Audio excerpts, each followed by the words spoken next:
Hello,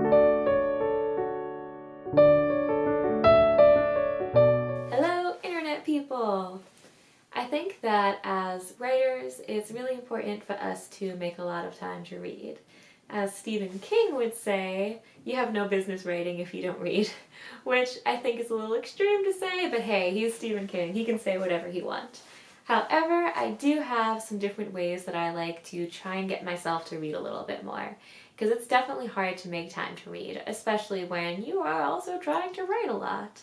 So one really fun way that I try to make more time to read is just a little bit of time before bed to read. It's really relaxing. It's also like good for you in a way because you're getting your eyes off of a screen a little bit sooner if you get a nice paper book in hand.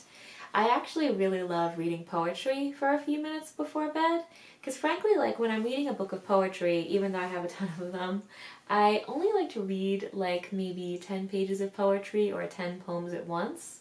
So if I just read a little bit and have like these nice little bite-sized servings of poetry at night, it's actually pretty nice.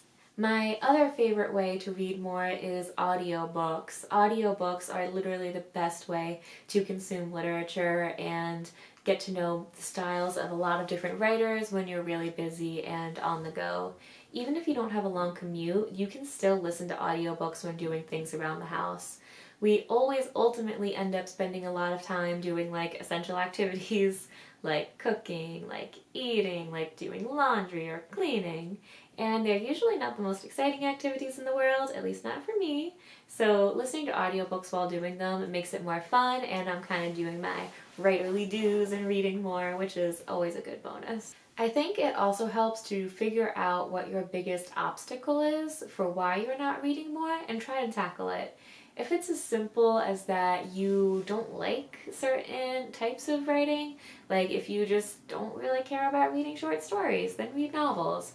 If you think you don't have time, then, try audiobooks. Figure out what your biggest obstacle is. If you think it's the cost, then get a library card. A lot of the time solutions are simple, but like if you're not reading and you don't feel like you want to, try to analyze that and see what's holding you back. I have a crazy long commute, so for me, listening during my commute is probably when I do most of my reading. I have like a nearly hour-long train ride into the city, so paper books and audiobooks are my very best friends during that time.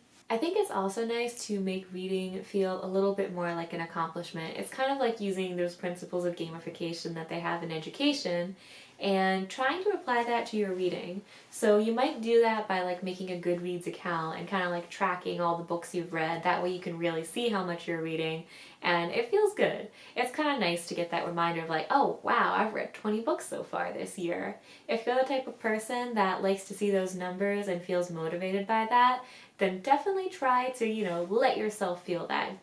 Put the accomplishment into it. That way you never feel like you're wasting time. Another way to read more is to flex those social muscles and try joining a book club.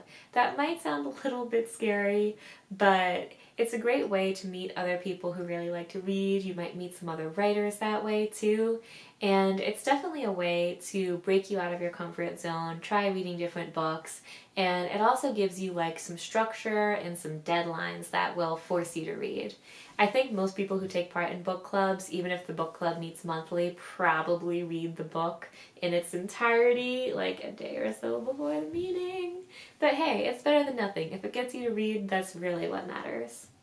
My last way to read more is to stop into bookstores. This can get a little bit costly. I mean, most of us don't have unlimited book budgets, but I do think it's kind of fun just to like pop into a bookstore and browse and peruse. Even if I don't buy anything, even if I just like look to see like what's coming out soon or what recently came out, it's kind of fun because I can like mentally file it away and then try to pick that book up at the library. The same kind of applies to just like visiting your library in person and browsing around. That's a nice free alternative. I feel like being surrounded by books just kind of naturally motivates you to read a little bit more. I'm going to end this by saying that there's actually some really interesting scientific reasons why we should read more. So even if you're not like a writer who's trying to follow Stephen King's advice, there are some pretty compelling reasons to try reading more. So there was a study that a psychologist at the University of Toronto, yay Canada, did, and he was looking at scientific reasons why you should read more. And in a really interesting perspective, what he said was, when we read fiction, we practice keeping our minds open because we can afford uncertainty. And ultimately, that's kind of something that will help you tackle uncertainty in real life. Fiction is kind of a place where you can explore different thoughts, different feelings, different fears in a really safe, controlled way. And as you bring your mind through going through all of those, it prepares you a little bit more for real life. So there is some science, yeah. And all in all, I think even without that, reading is fun. It's really great to be able to learn new stories. If you don't think reading's fun, then I'd say keep trying to pick up different books by different authors, try some fantasy or some sci-fi. Those are my, dirty pleasures. I just love fantasy and sci-fi. So find what you like, find books that, match the types of TV shows that you like. Find books that have characters that you like, and just, give it a try and see if you can open up that wonderful world of reading. That sounded really corny, but thank you guys for watching. I will see you next time.